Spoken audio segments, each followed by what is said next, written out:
परमहंस परिव्राजकाचार्य अष्टोत्तर शतशी श्रीमद्भाई चरणारविंद भक्ति वेदांत स्वामी श्रील प्रभुपाद की जय। जय ओम विष्णुपाद परमहंस परिव्राजकाचार्य अष्टोत्तर शतशी श्रीमद् भक्ति सिद्धांत सरस्वती गोस्वामी श्रील प्रभुपाद की जय। अनंत कोटि वैष्णव वृंद की जय। नामाचार्य श्रील हरिदास ठाकुर की जय। प्रेम से कहो श्री कृष्ण चैतन्य प्रभु नित्यानंद श्री अद्वैत गदाधर श्रीवासादि गौर भक्त वृंद की जय। श्री श्री राधा कृष्ण गोप गोपीनाथ श्याम कुंड राधा ఉందో అదంతా ఐశ్వర్యం గురించి వర్ణించబడి ఉంది. जो दुर्गुण है वो भी एक तरीके से तो वो कैसे उसको ऐश्वर्य में गिनेंगे, वो तो दुर्गुण है, लेकिन वो भी भगवान से ही संबंधित है, अर्थात भगवान सबके आधार हैं, उनके बिना कुछ भी अवस्था कुछ भी सत्ता में नहीं आ सकता। దుర్గుణాలు ఏవైతే ఉన్నాయో అవి కూడా భగవంతునితో ఏ విధంగా సంబంధం, ప్రతిదీ విషయం కూడా భగవంతునితోనే వస్తున్నాయి కాబట్టి అన్నీ ఆయనతో కూడా సంబంధం కలిగి ఉన్నాయి. तो ये उनकी मानता है कि वो सबके आधार हैं। अहम सर्वस्य प्रभव मत्ता सर्वम प्रवर्तते। ఇది ఆయన ఆధారం కాబట్టి ప్రతి ఒక్కదానికి శ్రోతుడు ఆయనే. भगवान एक और जगह बताए, मत्ता परतरम नान्यत किंचिदस्ति धनंजय मयि सर्वमिदं प्रोतम सूत्रे मणिगणा इव। वो सभी चीज के आधार हैं, हर चीज उन पे आश्रित है। అన్ని వస్తువుల యొక్క ఆధారం ఆయనే, అన్ని వస్తువులు కూడా ఆయన మీద ఆధారపడి ఉన్నాయి. इसको हमें बार बार सुनना चाहिए, मनन करना चाहिए। क्यों? ఇది మరలా మరలా వింటూ ఉండాలి. ఎందుకు వినాలి మనం అలా? चिरकाल से हम भगवान को भूले हुए हैं। ఎంతో సమయం నుంచి మనం భగవంతుడిని విస్మరించి ఉన్నాం. जैसे हमने आज दोपहर की कक्षा में चर्चा की कि हमें कहीं भगवान या भगवान का हस्तक्षेप दिख नहीं रहा है। ఈరోజు మధ్యాహ్నం క్లాస్లో మనం విన్నాం, భగవంతుని యొక్క ఎక్కడ మనం దృష్టిలో కనిపించట్లేదు భగవంతుడు. इसलिए हम भगवत चेतना में नहीं हैं। అందువల్ల మనం భగవంతుని చేతనలో లేము. हम पूरी तरह से भौतिक चेतना में रहते हैं। మనం భౌతిక చేతనలో మనం ఉంటున్నాం. हमें किसी भी चीज में भगवान का हाथ नहीं दिखता। ఏ ఇందులో కూడా మనం భగవంతుని యొక్క చెయ్యి మనం చూడట్లేదు. और जितना अधिक आधुनिक जीवन शैली बढ़ रही है उसमें और अधिक हमें केवल कृत्रिम चीजें, मनुष्य के द्वारा बनाई हुई चीजें, सिस्टम वही दिखते हैं। ఎంత ఆధునీకరణ అవుతుంటే అంత మనం భగవంతుని విస్మరిస్తున్నాం. అన్ని భౌతికమైనవి కనిపిస్తున్నాయి మనకి. और शिक्षा में या अन्य तरीके से ये जोर है ही नहीं कि हम चीजों को भगवान के संदर्भ में देखना सीखें। ఏవైతే వస్తువులు ఉంటున్నాయో కృత్రిమంగా వాటిలో కూడా మనం భగవంతుని యొక్క హస్తక్షేపం చూడలేకపోతున్నాం.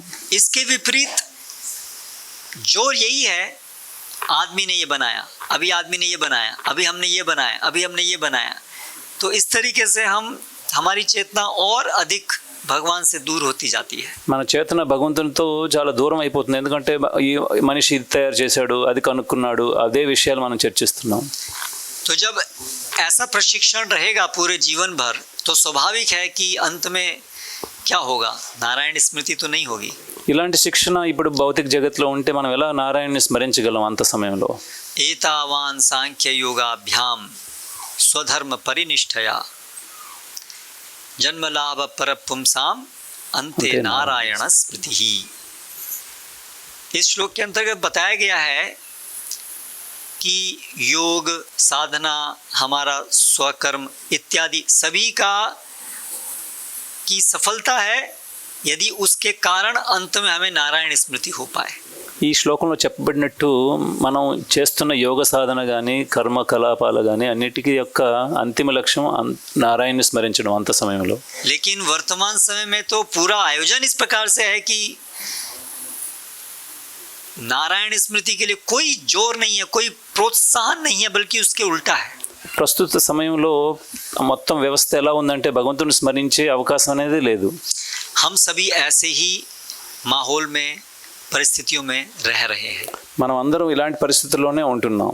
इसलिए हम लोग को भी वो संघर्ष करना पड़ता है। हमारे लिए बहुत बड़ी चुनौती है कि हम कैसे कृष्ण चेतना में स्थित हो पाएं। మనం కూడా చాలా సంఘర్షణ పడుతున్నాం. ఏ విధంగా మనం నిత్యం భగవంతుని చేతనలో ఉండగలం? कृष्ण चेतना में अपने को लाने के लिए सबसे प्रबल तरीका है भगवत संगति में कृष्ण का श्रवण और कीर्तन। కృష్ణ చేతనలో ఉండాలంటే భక్తుల యొక్క సాంగత్యంలో శ్రవణ కీర్తనం అనేది కావాలి. शृण्वता श्रद्धया नित्यं कृणतश्च स्वचेष्टितं कालेन नाति दीर्घेण भगवान विशते हृदि। तो शास्त्रों में अनेक जगह बताया है कि यदि हम नियमित रूप से भगवान कृष्ण के नाम रूप गुण लीलाओं का श्रवण करेंगे तो बहुत शीघ्र ही हमारे हृदय में भगवान का वास हमें दिखेगा। శాస్త్రంలో చెప్పినట్టుగా మనం నిరంతరం భగవంతుని యొక్క నామ రూప గుణ లీలల్ని వినడం ద్వారా మనం సాక్షాత్కారం పొందగలం। उस श्रवण के अंदर, भगवान के श्रवण के अंदर ये भौतिक जगत की हर चीज भी कैसे भगवान से ही आई है, भगवान पे ही निर्भर है, ये श्रवण करना भी बहुत अधिक महत्वपूर्ण है। ఈ శ్రవణం ఏదైతే చేస్తున్నామో అందులో ప్రతి ఒక్క వస్తువు భగవంతునితో ఏ విధంగా సంబంధం ఉందో అది కూడా తెలుసుకోవడం చాలా అవసరం। क्योंकि वर्तमान समय में हम भौतिक जगत में हैं, हम भौतिक चीजों के संसर्ग में हैं। ప్రస్తుతం మనం భౌతిక జగత్తులో ఉన్నాం, భౌతికమైన వస్తువులతో సంపర్కంలో ఉన్నాం। इसलिए यदि हम प्रशिक्षित हो जाएंगे हर वस्तु को कृष्ण के संबंध में देखने के लिए, तो हम इस भौतिक जगत में अपनी चेतना को आसानी से कृष्ण चेतना में ढाल पाएंगे। ఎప్పుడైతే మనకి ఇక్కడ ప్రశిక్షణ ఉంటుందో అప్పుడు ప్రతి ఒక్క వస్తువుని కృష్ణ చేతనతో మనం చూడగలం। दूसरा, जितना अधिक हमारी ये चेतना में रहेगा कि कैसे भगवान कितने महान हैं, हर छोटी छोटी चीज़ हम और अधिक हर परिप्रेक्ष्य में देख पाएंगे भगवान कितने महान हैं, उतना ही हमारी भक्ति स्थिर होगी भगवान के प्रति। రెండోది, మనం ప్రతి ఒక్క వస్తువులో భగవంతుడు ఎంత గొప్పవాడో మనం తెలుసుకుంటే అప్పుడు మన చేతన చాలా వికసితం అవుతుంది। हमें भगवान के गुणों का बोध होना बहुत जरूरी है, మనం భగవంతుని యొక్క గుణాలన్నీ తెలుసుకోవడం చాలా అవసరం। क्योंकि हमें भगवान से प्रेम करना है। మనం భగవంతుని ప్రేమించాలి। ये प्रेम तब तक नहीं होगा जब तक हम भगवान में आसक्त नहीं होंगे। ఈ ప్రేమ అనేది అప్పటి వరకు ఉండదు ఇప్పటి వరకు మనం భగవంతుడిలో ఆసక్తి అనేది కలగదు మనలో। और ये स्वाभाविक जो आसक्ति है भगवान के प्रति, वो भगवान के गुणों को सुनने से और सुनने के माध्यम से साक्षात्कार करने से, अनुभव करने से आती है। ఈ స్వాభావికమైన ఆసక్తి అనేది భగవంతుడి గురించి వినడం వలన, ఆయనకి సేవ చేయడం వలన మనకు కలుగుద్ది। कपिल भगवान बताते हैं 3रे स्कंद में, मद गुण श्रुति मात्रेण मयि सर्व गुहाशये मनोगतिरविच्छिन्ना यथा गंगांभसो अम्बुधौ। मत गुण श्रुति मात्रेण, मेरे गुणों को श्रवण करने मात्र से। భగవంతుడు కపిలుడు ఏమంటున్నాడంటే భాగవతంలో, నా యొక్క గుణాలని మీరు వినడం ద్వారా, मई सर्व गुहाशय, मुझ में और मुझ में जो सबके हृदय में विराजमान है उसमें, నేను ఎవరి హృదయంలో ఉంటున్నానో, मनो गतिर अविच्छिन्ना, मन की जो गति है, मन का जो प्रवाह है वो मुझ में बहेगा। ఎవరి యొక్క మనోవేగం అనేది నాలో ప్రవహిస్తుందో, जैसे गंगा नदी का प्रवाह समुद्र की तरफ तेज गति से बहता है। ఏ విధంగా గంగా నది యొక్క ప్రవాహం సముద్రం వైపు చాలా వేగవంతంగా వెళ్తుందో, गंगा नदी के प्रवाह को समुद्र की तरफ बहने से रोकना असंभव है। గంగా నది యొక్క ప్రవాహాన్ని సముద్రం వైపు వెళ్ళే ఆపడానికి చాలా కష్టం। उसी प्रकार धीरे धीरे जैसे जैसे हम भगवान के गुणों को सुनेंगे, स्मरण करेंगे और धीरे धीरे उससे साक्षात्कार करेंगे, अनुभव करेंगे, तो स्वाभाविक हमारा मन भगवान में लगेगा। మనం నెమ్మదిగా భగవంతుని యొక్క గుణగుణాలని మనం వినడం ద్వారా ఈ ఆసక్తి అనేది ప్రబలం అవుతుంది। इसीलिए साधना के अंतर्गत हमें प्रतिदिन नियमित रूप से समय निकालना चाहिए, जिसमें हम एकाग्र चित्त होकर के भगवान के नाम रूप गुण लीलाओं को चर्चा कर सकें, श्रवण कीर्तन मंथन कर सकें। అందుకోసం మన సాధనలో ఒక భాగం అవ్వాలి, మనం ఏకాగ్రతలో కూర్చొని నామరూప గుణలీల గురించి చర్చించి చింతించే విధంగా ఉండాలి। हमें ऐसा नहीं सोचना चाहिए कि ये तो हर दिन एक रूटीन है, एक रूटीन रूटीन इंग्लिश हिंदी में इतना गहराई में आ गया है, सामान्य क्रिया है, तो फिर वो मन फिर वहाँ नहीं लगता है, फिर ऐसे घूमने लगता है। ప్రతిరోజు ఇది ఒక సామాన్య కార్యం అనుకొని మనం దాన్ని అలా తలచకూడదు దాన్ని. या हम सोचने लगते हैं हाँ ठीक है कुछ दिन नहीं किया तो क्या हो गया, हर दिन तो करते ही हैं, ऐसा नहीं सोचना चाहिए. ఈ విధంగా ఆలోచించకూడదు. మనం రోజు చేస్తున్నాం కదా, ఏదో ఒక రోజు చేయకపోతే ఏమవుద్దులే అనుకోండి. नियमित प्रतिदिन जरूरी है श्रवण कीर्तन. अगर हम भगवान की सेवाओं में भी रत रहेंगे, आरंभिक स्तर में हम सेवाएं पूरी अच्छे से चेतना में नहीं कर पाते हैं, इसलिए अगर श्रवण कीर्तन नहीं हुआ तो हमारी कृष्ण चेतना विकसित नहीं होगी ढंग से. ఇది నియమితంగా ఉండాలి శ్రవణ కీర్తన అనేది, లేకపోతే మన భగవత్ చేతన అనేది వికసితం అవ్వదు. इसीलिए श्रीमद् भगवद गीता भागवतम के माध्यम से हर परिप्रेक्ष्य में, जीवन के हर परिप्रेक्ष्य में, हर तरीके से, अलग अलग तरीके से हर चीज भगवान से कैसे संबंधित है, इसका प्रशिक्षण हमें मिलता है. ఈ విధంగా భగవద్గీత భాగవతంలో ప్రతి ఒక్క అంశంలో ఏ విధంగా భగవంతుని యొక్క సంబంధం మనకి ఉందో అది తెలియజేస్తుంది. तो अभी ये जो श्लोक है उसमें भगवान बता रहे हैं कि ये कुछ गुण हैं जो हम प्रतिदिन अनुभव करते हैं.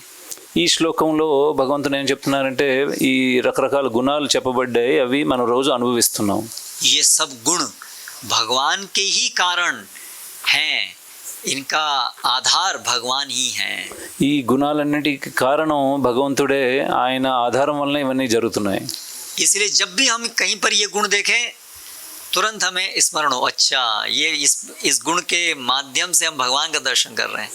ఇప్పుడు రోజు మనం ఈ గుణాలను చూడడం ద్వారా భగవంతుని మనం గుర్తుంచుకోవచ్చు.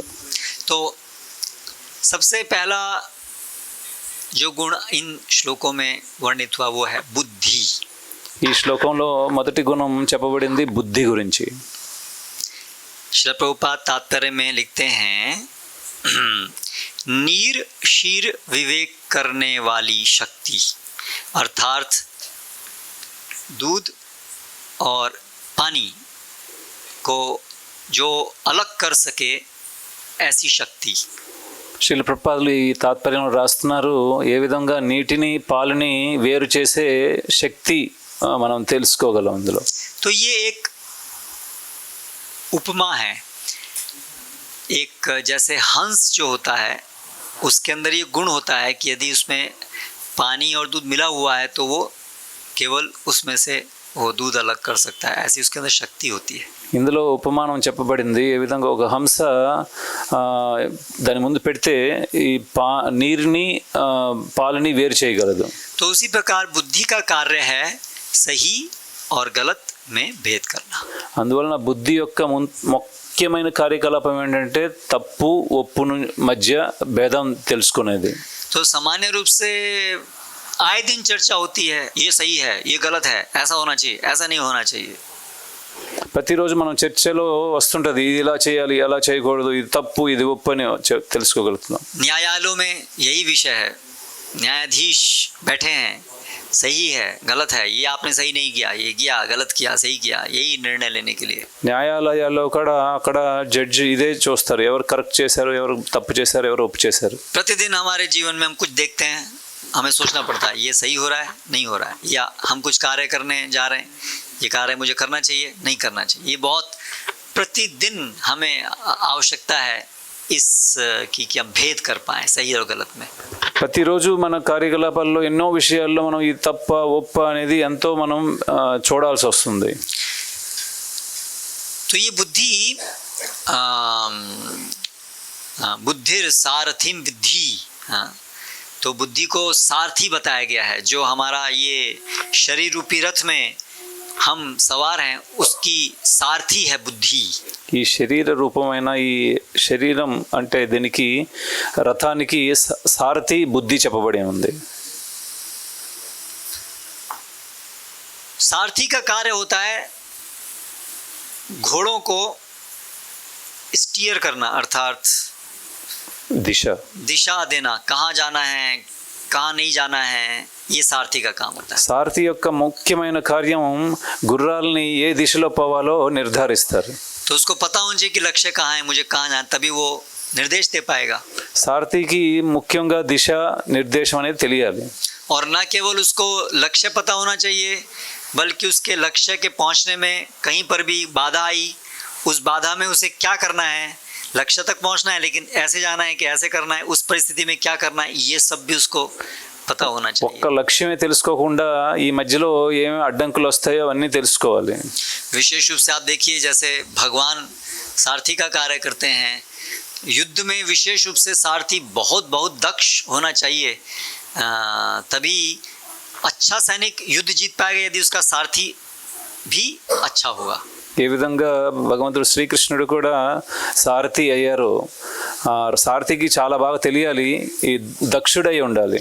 हम कितने ऐतिहासिक प्रसंगों में देखते हैं कि सारथी की बुद्धिमत्ता के कारण युद्ध का निर्णय होता है ना. మనం ఇతిహాసంలో చూసాం, సారథి యొక్క బుద్ధి వలన అందులో గెలుపు సాధించడం సాధ్యం అవుతుంది. तो उसी प्रकार हमारी गति क्या होगी, उसमें हमारी बुद्धि किस प्रकार की है, उस पर हमारी गति निर्भर होगी. మన బుద్ధి ఏ విధంగా ఉంటుందో దాని ప్రకారం మన తాలూకు లక్ష్యం లేదా గతి అనేది నిర్ధారించబడుతుంది. इसीलिए भागवतम में जो प्राचीन बरही का वृत्तांत आता है, उसमें बुद्धि को एक पत्नी के रूप में बताया गया है. ఈ విధంగా భాగవతంలో ప్రాచీన బర్హి గురించి వస్తుంది. అందులో బుద్ధి అనేది భార్యలాగా వర్ణించబడి ఉంది. तो जैसे एक पति की वो संगिनी है और हमेशा उसकी मदद करती है, तो ऐसे ही आत्मा की जो यात्रा है उसमें बुद्धि उसकी संगिनी की तरह से उसको सहायता करती है कि वो कहाँ जाए, उसकी गति क्या होगी. इसमें ఏ విధంగా ఒక భర్తకి భార్య తోడు ఉంటూ లక్ష్యాన్ని సాధించడంలో మద్దతు చేస్తుందో, ఆ విధంగా బుద్ధి కూడా ఒక వ్యక్తికి ఆ విధంగా సహాయం చేస్తుంది లక్ష్యం చేరడానికి. तो अंततः ये विवेक बुद्धि कौन देता है, कहाँ से आती है? कृष्ण देते हैं. ఏ విధంగా ఈ వివేక బుద్ధి అనేది కలుగుద్ది, అది భగవంతుడు శ్రీకృష్ణ ద్వారా వస్తుంది. मत्ता स्मृति ज्ञानम अपोहनम च, वही श्लोक भगवान बताते हैं, मेरे से ही आती है. ఇది స్మృతి అనేది నా ద్వారానే వస్తుంది. लेकिन भगवान से आती है, परमात्मा से आती है, लेकिन भगवान किस आधार पे हमें बुद्धि देते हैं? ఇది భగవంతుడి ద్వారా పరమాత్మ ద్వారా వస్తుంది. కానీ ఏ ఆధారంగా ఇది మనకి లభిస్తుంది? इंद्रियाणि मनोबुद्धिर अस्य अधिष्ठानम उच्यते. जो काम वासना है उसका स्थान भी बुद्धि बताया गया है. కామవాసనల యొక్క స్థానం కూడా ఈ బుద్ధి చెప్పబడి ఉంది. तो ये जो बुद्धि है, मन, ये सब अंतःकरण बनाते हैं मिलकर के. ఈ మనస్సు బుద్ధి కలిసి అంతఃకరణాలని తయారు చేస్తాయి. ये हमारे कर्म फल के द्वारा इनके गुण निर्मित होते हैं. हमारी बुद्धि के गुण, हमारे मन के गुण. బుద్ధి యొక్క మనస్సు యొక్క గుణాలు అనేవి మన కర్మఫలాల ద్వారా నిర్ధారించబడతాయి. हाँ,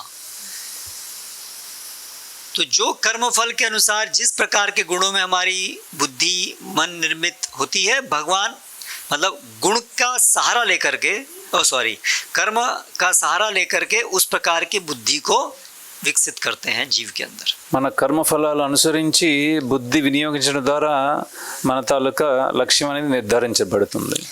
इसलिए परमात्मा के रूप में भगवान एक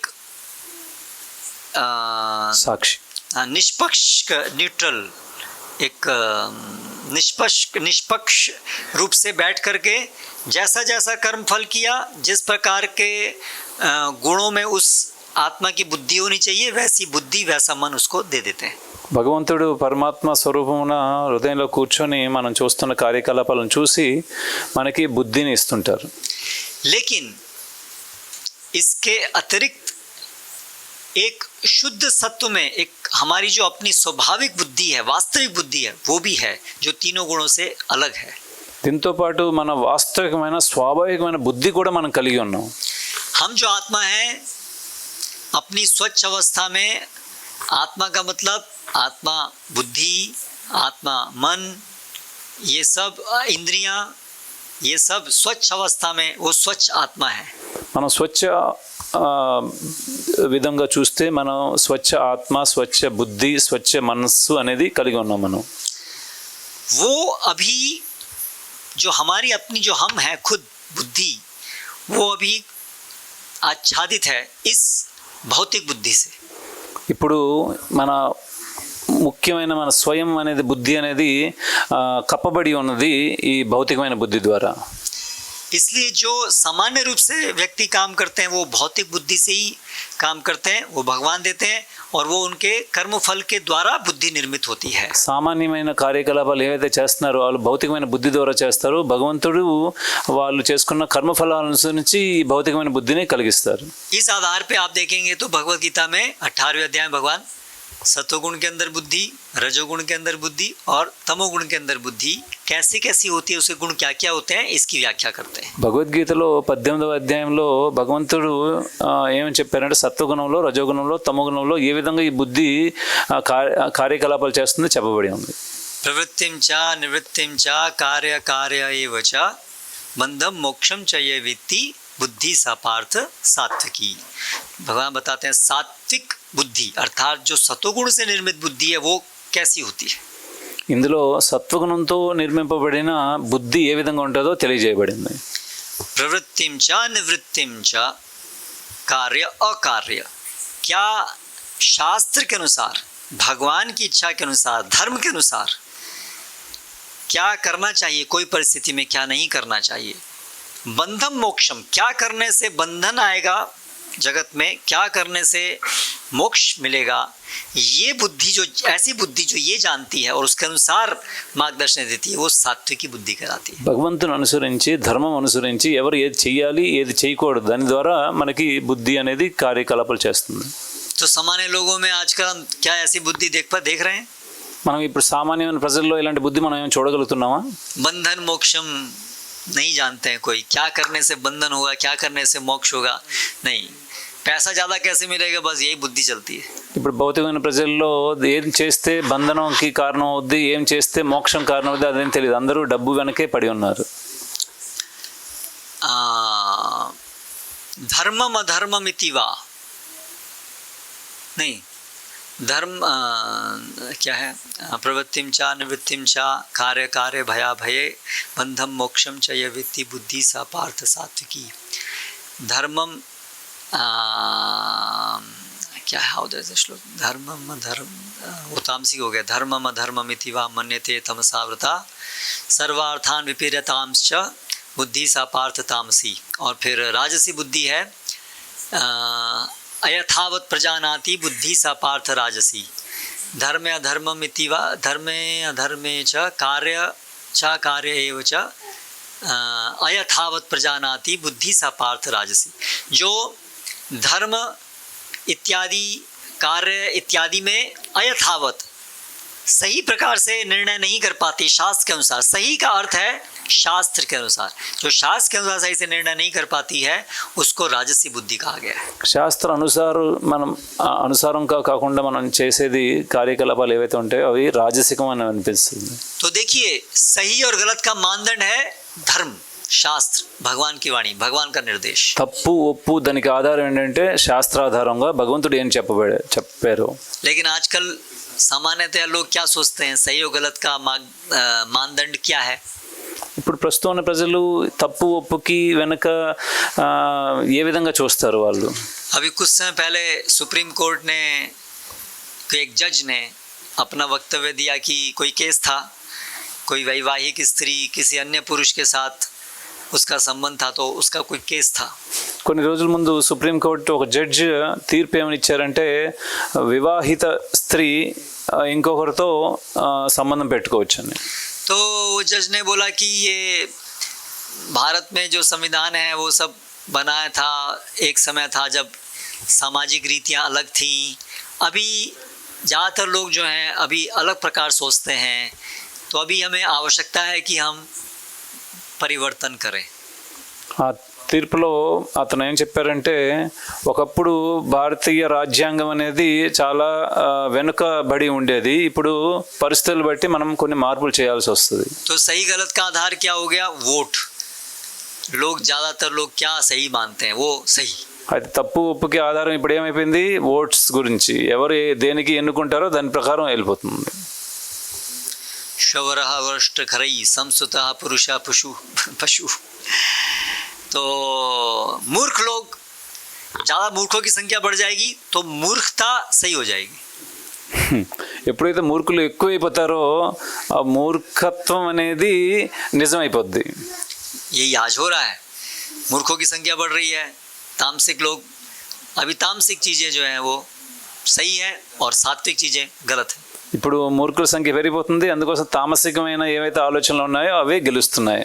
और इसीलिए संविधान में हमेशा आज ये सही है, कुछ साल बाद ये गलत हो जाएगा, संशोधन करेंगे, करते करते करते, क्योंकि उसका कोई फिक्स्ड स्थिर आधार नहीं है सही और गलत का पहचान करने का. అందువలన రాజ్యాంగంలో మార్పులు కూర్పులు చేర్పులు జరుగుతూనే ఉంటాయి, ఎందుకంటే దానికి ఆధారం ఏది శాస్త్రపరంగా లేదు. मनोकल्पना, बस मन की कल्पना है. ఈ మనోకల్పితమైన బుద్ధి వలన ఈ విధంగా జరుగుతుంది. तो हमें ये समझना है कि सही और गलत, जो भगवान जिसको सही मानते हैं वो सही, और भगवान जिसको गलत मानते हैं वो गलत, क्योंकि वही सृष्टि करता है, वही नियमों को बनाने वाले हैं, वही सबको संभालने वाले हैं, इसलिए उनकी दृष्टि ही सही दृष्टि है. అందువలన తప్పు ఒప్పు అనే దానికి ఆధారం భగవంతుడు, ఆయనే ఇవన్నీ మనకి ధర్మాన్ని ఇచ్చాడు. ये हम सबके जीवन में प्रशिक्षण होना चाहिए कि हम हर चीज़ में सचेत रहें. शास्त्र क्या कहते हैं, धर्म क्या कहते हैं, भगवान क्या कहते हैं, गुरु क्या कहते हैं, हम उत्सुक हैं हर चीज़ में सोचने के लिए, जानने के लिए, और उसके आधार पे हम कार्य हम सुनिश्चित करना चाहते हैं सही होगा. అందువలన మనకి ప్రశిక్షణ అనేది అవసరం. భగవంతుడు ఏం చెప్తున్నారు, శాస్త్రాలు ఏం చెప్తున్నారు, గురువు ఏం చెప్తున్నారు. इसीलिए वैदिक संस्कृति में ब्राह्मण हैं जो भगवान की वाणी, जो शास्त्रों को जानते हैं और उसके आधार पर लोगों को मार्गदर्शन दे सकते हैं सही और गलत क्या है. అందుకోసం వైదిక సంస్కృతిలో బ్రాహ్మణుడు ఏది తప్పో ఏది ఒప్పో అది శాస్త్రాధారంగా చెప్తారు. क्योंकि धर्म की सूक्ष्मताएं हैं, हर व्यक्ति के लिए हर परिस्थिति में सही और गलत का भेद कर पाना मुश्किल है. ఎందుకంటే ధర్మం అనేది చాలా సూక్ష్మమైనది, అలా వేరే వేరే పరిస్థితుల్లో ఏది తప్పో ఏది ఒప్పో చెప్పడం చాలా కష్టమైనది. इसलिए समाज में एक वर्ग ब्राह्मण, उनमें से विशेष कुछ ब्राह्मण जो शास्त्र युक्त में बहुत निपुण हैं, जो बहुत गहराई में धर्म को जानते हैं, जिससे वो समाज को, व्यक्तियों को सामाजिक स्तर पे मार्गदर्शन दे सके हर परिस्थिति में यहाँ क्या करना चाहिए, क्या नहीं करना चाहिए. అందుకోసం సమాజంలో బ్రాహ్మణులు, అందులో కూడా కొంతమంది శాస్త్రంలో నైపుణ్యం చెందిన వాళ్ళు ఏది తప్పో ఏది ఒప్పో ధర్మ అనుసారం శాస్త్రానుసారం చెప్పగలుగుతారు. ऐसे शास्त्रों को सही प्रकार जानने के लिए जरूरी है कि उनका चरित्र बहुत शुद्ध हो, इंद्रिय भोग में वो लोग अनावश्यक रूप से लिप्त ना हो, तपस्वी हो, तभी वो शास्त्र को जान पाएंगे. ఈ శాస్త్రంలో ఉన్న ఈ సూక్ష్మ సిద్ధాంతాలను తెలుసుకోవాలంటే వాళ్ళ యొక్క చరిత్ర చాలా బాగా ఉండాలి, ఈ ఇంద్రియ భోగంలో లిప్తమై ఉండకూడదు. ऐसा नहीं है कि बीड़ी सिगरेट शराब पीने वाले लोग केवल भौतिक बुद्धि तेज है तो शास्त्र सब रट लिए तो उससे वो అవి మార్గదర్శనం दे सकते हैं. ఈ విధంగా కాదు, ఎవరైతే సిగరెట్ బీడీ తాగుతున్నారో మందు తాగుతున్నారో వాళ్ళు శాస్త్రాల్లో బాగా నిపుణులు అవుతారు, అది కాదు. इसलिए ब्राह्मण के लिए चरित्र निर्माण ये सबके लिए, लेकिन विशेष रूप से ब्राह्मण के लिए इसके ऊपर बहुत जोर था वैदिक संस्कृति में. అందుకోసమే బ్రాహ్మణుల్లో వాళ్ళ యొక్క చరిత్ర నిర్మాణం అనే దానికి ఎక్కువ జోరు ఇవ్వబడింది. क्योंकि धर्म का विषय बहुत गूढ़ है और इसके लिए उसके लिए सत्वगुण चाहिए. ఎందుకంటే ధర్మ విషయం అనేది చాలా గూఢమైనది, దానికోసం చాలా బుద్ధిమంతులు అవసరం. आज ये जो ब्राह्मण का काम है ये कौन लोग कर रहे हैं, मिनिस्टर्स कर रहे हैं. ఇప్పుడు ప్రస్తుత కాలంలో ఈ బ్రాహ్మణుల యొక్క కార్యకలాపాలు ఎవరు చూస్తున్నారు, మంత్రులు చూస్తున్నారు. मंत्री तेलुगु यस वही उसका अर्थ है मंत्री, जो मंत्रणा दे सके, जो सलाह दे सके, है ना. तो वही कार्य वो कर रहे हैं, लेकिन उनके क्या गुण है, अभी क्या चरित्र है उनका. ప్రస్తుతం చూస్తే మంత్రుల యొక్క మంత్రణ అనేది ఇస్తున్నారు, కానీ వాళ్ళ యొక్క గుణాలు ఏ విధంగా ఉన్నాయి. ना तो उनका इंद्रिय संयम है, शम दम तप तितिक्षा क्षांति आर्जवमेव च ज्ञान विज्ञानम आस्तिक्यम ब्रह्म कर्म स्वभावजम. इनमें से कौन सा गुण है हमारे आज मंत्रियों में. ఈ శ్లోకంలో చెప్పబడినట్టు ఇవన్నీ గుణాలు ఎక్కడ ఉన్నాయి మంత్రుల్లో. शास्त्र का क्या ज्ञान है, शास्त्र पठन पाठन, ना तो गुण है ना तो शास्त्रों को पढ़ने का ही कोई वो है, तो क्या होगा. శాస్త్రయుక్తంగా ఎవరు చెప్పట్లేదు కాబట్టి శాస్త్రమైన జ్ఞానం అనేది ఎవరికి లేదు. तो इसीलिए अंधकार में समाज चल रहा है, ब्राह्मण कोई नहीं है, इसलिए बुद्धि भ्रष्ट है। అందువలన సమాజం అనేది చాలా లోతు అంధకారంలో ఉంది. ఎవరు బాగా పరిపక్వమైన బ్రాహ్మణులు లేరు. इसलिए जब एक बार प्रभुपाद और उनके आंदोलन के ऊपर कोर्ट केस हुआ, ब्रेन वॉशिंग, ये लोग ब्रेन वॉशिंग मतलब ऐसे ही कृत्रिम तरीके से लोगों की बुद्धि भ्रष्ट कर रहे हैं। तो प्रभुपाद बोले बुद्धि हो तो भ्रष्ट करें, बुद्धि है ही नहीं, हम तो बुद्धि पहले दे रहे हैं। అయితే ఒకసారి ప్రభుపాద్ మీద ఇస్కాన్ మీద కేస్ అనేది వచ్చింది, బ్రెయిన్ వాషింగ్ చేస్తారని. కానీ బుద్ధి అనేది ఉంటే వాళ్ళకి ఉతకగలం దాన్ని. तो हमें हमारी बुद्धि हमेशा कृष्ण सेवा में लगानी चाहिए, जिससे वो शुद्ध रहे. అందువల్ల మన బుద్ధిని భగవంతుని శ్రీకృష్ణుని యొక్క సేవలో వినియోగించాలి. बुद्धि कृष्ण वाणी, कृष्ण संदेश, सिद्धांत श्रवण करने से वो शुद्ध सत्व में आती है. మన బుద్ధి అనేది ఎప్పుడైతే భగవంతుని శ్రీకృష్ణుడు చెప్పిన వాణిలో మనం పెడతామో అప్పుడు సత్వగుణంలోకి వస్తుంది. इसलिए जो भी व्यक्ति नियमित रूप से भगवान की वाणी का श्रवण नहीं करेगा वो मोहित हो जाएगा. ఎప్పుడు వరకు భగవంతుని యొక్క వాణిని శ్రవణం చేయడం నియమితంగా వాడు మోహితుడైపోతాడు. वो सही और गलत की पहचान शास्त्र के अनुसार, धर्म के अनुसार नहीं कर पाएगा. తప్పు ఒప్పు అనేది శాస్త్రానుసారంగా తెలుసుకోలేడు, చేయలేడు. इसके विपरीत जो जिसका पूरा जीवन भगवान को समर्पित है, जो बहुत ही दृढ़ता से शास्त्रों को सुनना पढ़ना ये सब कार्य करता है, कोई भी परिस्थिति में उसके मन में जो भी विचार आएगा वो स्वाभाविक रूप से धर्म के अनुसार ही होगा.